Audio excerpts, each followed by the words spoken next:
Famili vertebrata hama yang lain yaitu bajing atau famili Spheridae, sedangkan ordonya adalah Rodentia. Hama ini juga menjadi permasalahan pada beberapa komoditas pertanian, terutama untuk perkebunan, yaitu untuk beberapa komoditas tanaman yang dipanen buahnya, seperti kelapa, kemudian kakao, atau beberapa jenis buah-buahan. Bajing sendiri ada terdiri atas kurang lebih 51 genus dan 272 spesies. Kemudian penyebarannya juga ada di seluruh dunia, kecuali di Australia, Madagaskar, Amerika Selatan, bagian selatan, dan daerah padang pasir, seperti di Arab atau Mesir. Ya. Kemudian selanjutnya adalah morfologi. Morfologi umum dari bajing secara umum adalah eh, kepalanya seperti kerucut terpotong, bisa tajam atau agak tumpul, kemudian matanya lebar dan bulat, kemudian jumlah gigi bervariasi tergantung dari spesies.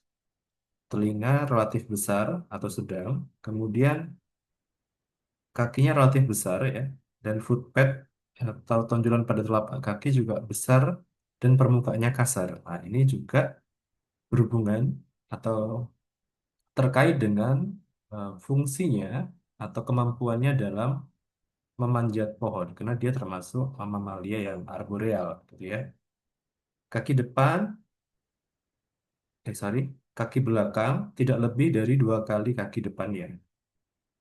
Kaki belakang biasanya ada 5 jari dan kaki depan dengan 4 jari. Salah satu spesies yang cukup menjadi masalah dan menjadi hama penting pada berbagai komoditas tadi adalah Calosiurus notatus, atau kita sebutnya biasanya bajing gitu ya. Nah, dia dikenal sebagai bajing eh, arboreal ya, artinya dia eh, bisa memanjat, kemudian hidup di darat gitu ya. Kemudian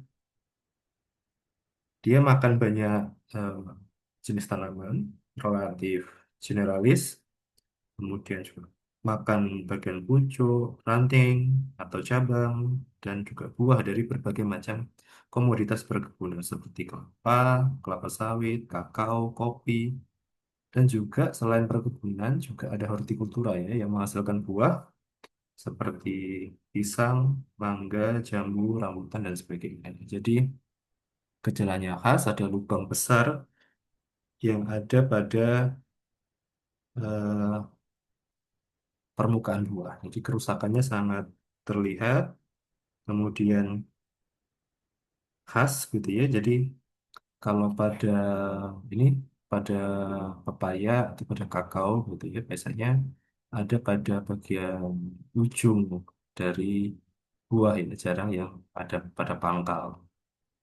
Kemudian yang juga menjadi masalah ya pada kelapa, ini jika populasinya cukup tinggi, itu bisa sampai merusak perkebunan kelapa dalam luasan yang cukup eh, besar, ya. Kerusakan pada buah kelapa ini khas sekali. Sabut kelapa biasanya dirusak secara tidak merata atau tidak beraturan, dan tempurung kelapa dilubangi dengan lubang yang berbentuk lingkaran.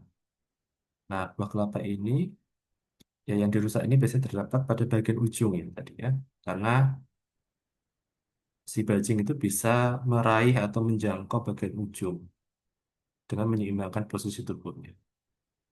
Nah, sehingga biasanya buah kelapa sudah tua sehingga sabut dan temurungnya sudah keras. Ini biasanya yang diserang atau gejala kerusakan yang ditimbulkan oleh hama bajing atau Calosiurus notatus. Demikian untuk vertebrata hama, terutama untuk bajing. Terima kasih.